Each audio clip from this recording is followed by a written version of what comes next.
જય શ્રી કૃષ્ણ બધાને. તો હવે મારા હસબન્ડ એટલે કે આર્મી મેનની રજા પૂરી થવાની હતી, એટલે મેં વિચાર્યું હતું કે તેમને સાથે કંઈક નાસ્તો મોકલાવો. આમ પણ આપણે ગુજરાતીઓ છીએ એટલે ગમે તેટલા દૂર ઘરથી જઈએ પણ ઘરથી બનાવેલો નાસ્તો તો આપણી સાથે હોય જ. તો મેં બંને બા શારદાબા અને વર્ષાબાને બોલાવ્યા હતા મારા ઘરે સુખડી કરવા, કારણ કે આપણને ખ્યાલ છે કે આપણે કરતાં આપણા વડીલો જે સુખડી કરે એના જેવો સ્વાદ આપણા હાથમાં નથી આવતો. અને આમ પણ આ સુખડી અહીંયાથી છેક દૂર જવાની હતી આર્મી મેનની સાથે, એટલે મેં વિચાર્યું હતું કે સારી બને અને લાંબો સમય સારી રહે એટલા માટે બંને બાને બોલાવ્યા હતા. ડ્રાય ફ્રૂટ વગેરે કાપીને રાખ્યું હતું. એટલે બંને બાએ સૌથી પહેલાં તો લોટ શેક્યો ને લોટ શેકીને લઈ લીધો. ત્યારબાદ ગોળ શેક્યો, એટલે કે ગોળને થોડો એવો મેલ્ટ કર્યો. આપણે લોટ અને ગોળ બધું સાથે એક કડાઈમાં શેકીએ છીએ કે લોટ શેકાય પછી ગોળ નાખીએ ત્યાં સુધીમાં લોટ થોડો બળી જાય, પરંતુ આ તેમણે એક નવો આઈડિયા. ફાઇનલી હવે રજા પૂરી થઈ રહી છે અને રજા પરથી હવે જઈ રહ્યા છે ઘરેથી. 1-2 કલાકનો સમય બચ્યો છે. હવે બધા પોતપોતાની રીતે ફની વેમાં કંઈક ને કંઈક કરતા હતા. ખબર છે આજે ધર્મને કે પપ્પા જઈ રહ્યા છે, મને ખબર હતી કે મારા હસબન્ડ આજે ડ્યુટી ઉપર જઈ રહ્યા છે, તો પરંતુ માહોલને થોડો હળવો પાડવા માટે કંઈક ને કંઈક ફની વેમાં બધા કરતા હતા કે બધા ચહેરા હસતા રહે. તેમના સફર માટે મેં ભીંડાનું શાક અને થેપલા બનાવ્યા હતા ટ્રેનમાં જમવા માટે. તેઓ કહેતા હતા ઘરેથી જ લઈ જઈશ. પછી તો કેટલા બધા મહિનાઓ બાદ ઘરનું જમવાનું મળવાનું છે. ધર્મભાઈએ ના બટેટાના ક્યારાની અંદર મતલબ કે તુલસીમાના ક્યારાની અંદર બટેટા વાવ્યા હતા, અને હવે બટેટાના છોડ થોડા મોટા થઈ ગયા હતા તો કહેતો હતો મારા છોડ નીચે નમી જાય છે. પપ્પાએ ડ્યુટી ઉપર જતા પહેલાં તેના બટેટાના છોડને આશરો મતલબ કે સહારો પણ આપી દીધો. મેં તેમનું જમવાનું પેક કર્યું હતું અને સુખડી ઉપર મારું રબર બેન્ડ લગાવી દીધું હતું. મેં કીધું એ બાને હું તમને યાદ આવીશ. અને આપણે ગમે એટલી મિલ્ટનની મોટી મોટી મોંઘી બોટલો વાપરશું, પરંતુ હસબન્ડ તો રેલવેની સાદી સિમ્પલ 10વાળી બોટલ જ વાપરવાના છે.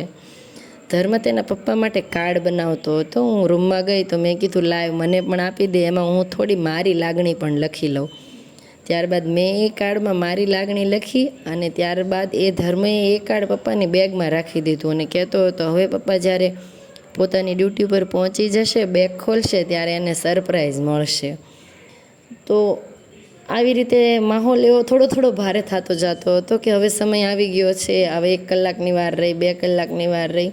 બધી તૈયારી થઈ ગઈ હતી અને થોડો સમય બચ્યો હતો એટલે મેં ઝૂલા ઝૂલ્યા હતા. કારણ કે હિંચકો મારી ફેવરેટ જગ્યા છે. બચપણથી મારા ઘરે હિંચકો હતો અને હિંચકા પર બેસવું તો મારી ફેવરેટ જગ્યા. અમે સાથે હિંચકે બેઠા હતા અને તે મને કાર્ડ વગેરે આપી રહ્યા હતા. જે વસ્તુ લીધી તેના ગેરંટી કાર્ડ હતા. બિલકુલ. તો જલ્દી જલ્દી આવજો. Okay, bye. જય દ્વારકાધીશ. જય દ્વારકાધીશ. Bye bye. હવે જવાનો સમય આવી ગયો હતો તો સૌથી પહેલાં ભગવાન શ્રી કૃષ્ણને, અમારા કુળદેવીમાં ચામુંડામાં બધા ઈશ્વરના આશીર્વાદ લીધા. ધર્મ તેના પપ્પાને પગે લાગ્યો તો ધર્મને 100 રૂપિયા, હસ્તીને 100 રૂપિયા, અને મેં કીધું મારા ક્યાં, તો મને 200ની નોટ આપી હતી. અને ત્યારબાદ સામાન ગોઠવી અને ફાઇનલી હવે જવાનું તો છે જ. તે આર્મીની ડ્યુટી એવી છે તો એમાં આપણે કંઈ ન કરી શકીએ. તેઓ નીકળી ગયા અહીંથી. તેમને નારી ચોકડીથી વડોદરા સુધીની બસ હતી ને વડોદરાથી આગળ તેમની ટ્રેન હતી. તેમણે કીધું હતું કે સ્ટ્રોંગ રહેવાનું, આર્મી વાઇફ તો સ્ટ્રોંગ હોય. મેં કીધું હતું હું કોશિશ કરીશ સ્ટ્રોંગ રહેવાની, પરંતુ મને ખ્યાલ છે કે હું આટલી બધી સ્ટ્રોંગ નથી.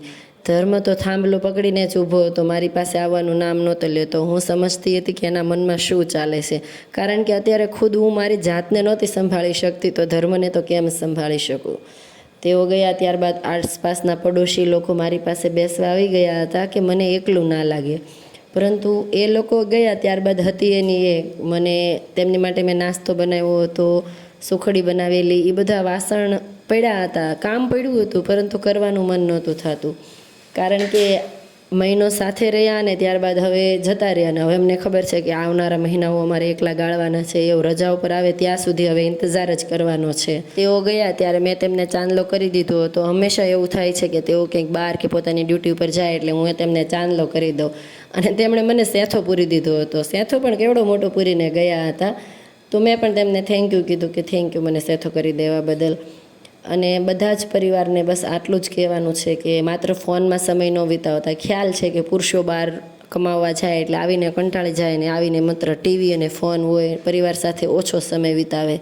પરંતુ પોતાના માતા પિતા, બાળકો, પત્ની સાથે જરૂર સમય વિતાવજો, કારણ કે દેશના જવાનોને આવો સમય વિતાવવા માટે તો રજાની રાહ જોવી પડે છે.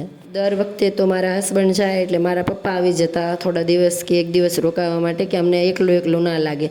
પરંતુ મેં કહ્યું આ વખતે ના આવતા, કારણ કે તેઓને પણ ત્યાં થોડું કામ ચાલી રહ્યું છે ઘરનું, વાડીનું, એટલે આવતા શનિ રવિ અમે જ ત્યાં આવી જશું, મેં તેમને એમ જણાવ્યું હતું. અને મારે અહીં પડોશી ખૂબ સારા મળ્યા છે. બધા પાડોશીઓ મારી પાસે આવી ગયા હતા, નાનાથી લઈને મોટા સુધી, કે સાહેબ ગયા છે તો બેનને હવે એકલું ન લાગે. ને જેવું પ્લેન નીકળ્યું એટલે નાનાથી મોટા બધા પ્લેન જોવા જતા રહ્યા હતા અને આવી ફની મુમેન્ટ કરીને મને હસાવતા હતા.